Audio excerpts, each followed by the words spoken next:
Dan hu l-mument tal-verità għall-AirMalta. Hekk intqal fi stqarrija maħruġa mill-Assoċjazzjoni Maltija tal-Lukandi u Ristoranti li referita d-disgwit li hemm bħalissa fih dan l-AirMalta bejn il-management u l-piloti.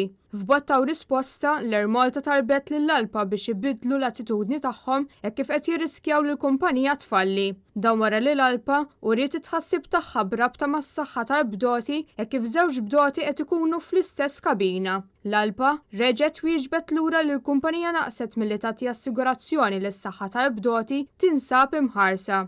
L-MHRA saħqet li jekk il-ħaddiema kollha mhumiex se jaħdmu flimkien u jelbu d-diskwit li hemm, l-AirMalta se tispiċċa tbagħat il-konsegwenzi, b'riżultat li kemm il-Maltin u anke l-ekonomija ta' pajjiżna se jiġu affettwati ħażin. Dan se jkun riżultat ta' ħela ta' investiment li sar mill-gvern fil-passat u ħela ta' flus mit-taxxi tal-poplu Malti wawċi biex tkun tista' tibqa' topera. Hekk kif fl-aħħar xhura ta' ħaddiema tal-AirMalta ħadmu bla waqfien biex il-kumpanija ma tfallix fid-dawl tal-kriżi tal-pandemija, id-diskwit li qed jinħoloq jaf iġib riperkussjonijiet mill-aktar gravi. L-istqarrija tagħlaq billi tgħid li jekk l-AirMalta mhix se tingħaqad u taħdem mal-ALPA, l-ekonomija se tieħu daqqa ikbar bil-linja nazzjonali ta' pajjiżna se tkun qed tispiċċa fix-xejn. Fl-aħħar ġimgħat 69 bdot skeċċew mill-AirMalta, b'ħud mill-piloti kienu ilhom jaħdmu mal-istess linja tal-ajru għal żewġ deċenji. Il-President tal-Union tal-Bdoti, Dominika Zoppardi, kien wara d-dispjaċir tiegħu li b'iskuża ta' żmien il-coronavirus ġew mkeċċija qatt ta' piloti